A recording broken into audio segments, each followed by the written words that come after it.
This chapter hit me hard. Oftentimes, we who have been followers of Jesus for a long time can actually be built up as we read scripture, like, oh, look at me. I already do all this already. Let me check the box. And so I think of the rich young ruler when he's talking to Jesus, and Jesus lists out some of these external things that he should and shouldn't be doing. He's like confidently responds, I've done all of that since I was a kid. And then Jesus moves on to something a little bit closer to his heart, and it feels like this gut punch to him. Today kind of feels like a gut punch, because like the rich young ruler, the outward signs are so much easier, and it's easy to say, I do that already and I'm good to go. But these intentions and these motives and these thought process are much harder to change. And as we watch Jesus today, we have one of those moments that says, I still have a long ways to go. So in today's reading, we come upon two verses that seem really disconnected to the human mind, but not to Jesus. So this is out of the Message translation. So listen how powerful verse 3 is from John chapter 13. So Jesus knew that his Father had put him in complete charge of everything, that he came from God, and that he was on his way back to God. So listen to the sure facts in this verse that Jesus knew. The Father had put him in complete charge of everything. He came from God, and he was on his way back to God. These are three really big statements. And so what should follow these incredible words next? So if I were in complete charge of everything, my next action would look something like this. Lightning bolts came out of him, or maybe Jesus levitated off the ground and says, I told you I was God. I'm in charge now. That's what should come next, right? That's what I would have done, not Jesus. Here's what happens next. Here's Jesus's next. He got up from the supper table. He set aside his robe and he put on an apron. And then he poured water in a basin and he began to wash the feet of the disciples, drying them with his apron. That's what verses 4 and 5 in the Message translation tell us. So this transition doesn't even make sense in my mind. In my selfish, prideful heart, I don't understand how this next follows the previous three statements. But when you know what Jesus knows, you do something spectacular, something that blows our minds. And guess what? That's exactly what he did. So Jesus washed the disciples' feet. His knowledge, his position, and his relationship with the Father in heaven made him the ultimate servant and his greatest example of humility. This has to be the greatest model for us, that the more that we know, the more secure we become, and the more secure we become, the more we serve. Because the insecure, they won't serve. They're busy proving to others what they should know about them. They're in charge. They are the boss. They are the parent. They are the supervisor. They are the pastor. And those who keep telling you what to know don't really know themselves.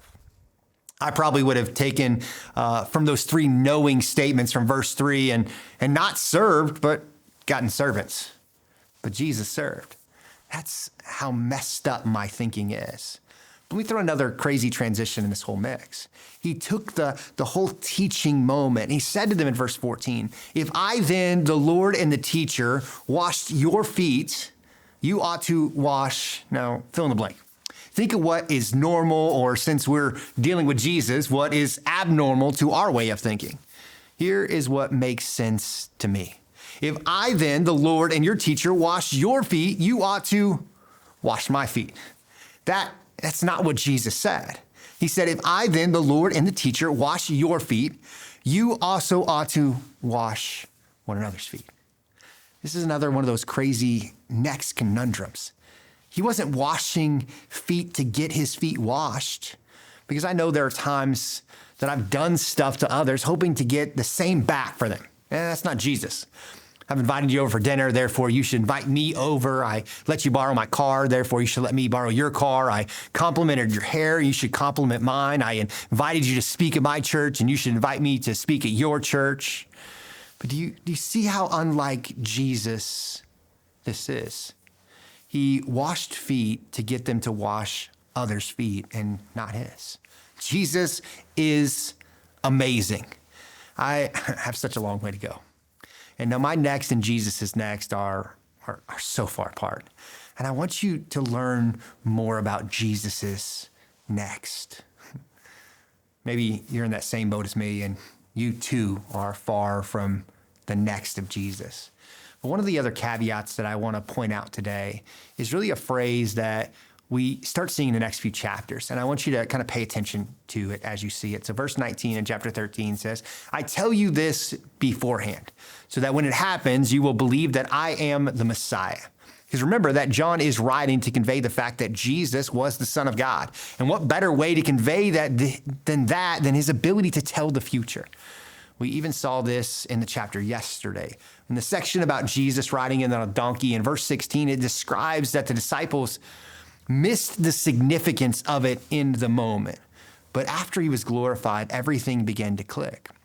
So these statements that he makes, they're reminded of it. But let me give you a thought. Jesus knew his future, and he knows yours too. So rest in the confidence that he is in control.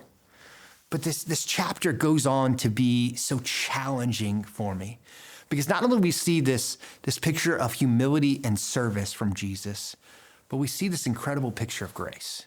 Because the very next piece of the narrative moves from washing all the disciples' feet, including Jesus, to the Last Supper, where Judas leaves to betray Jesus. And Jesus reveals that one of his closest followers will betray him. And so despite knowing Judas's intentions in that moment, Jesus treats him with grace, even offering him the bread and the cup that we celebrate as communion. And he's already washed his feet. I don't know if I could do that. I don't know if I could do that if I knew that person was about to betray me. And so this chapter is a real reminder for me about how far I still have to go to be like Jesus. He's different, and we too are called to that same difference. And so today, let me encourage you. Let me encourage you to give grace to someone, even when they don't deserve it. But also, choose to serve someone today. And that's how we can become a little bit more like Jesus.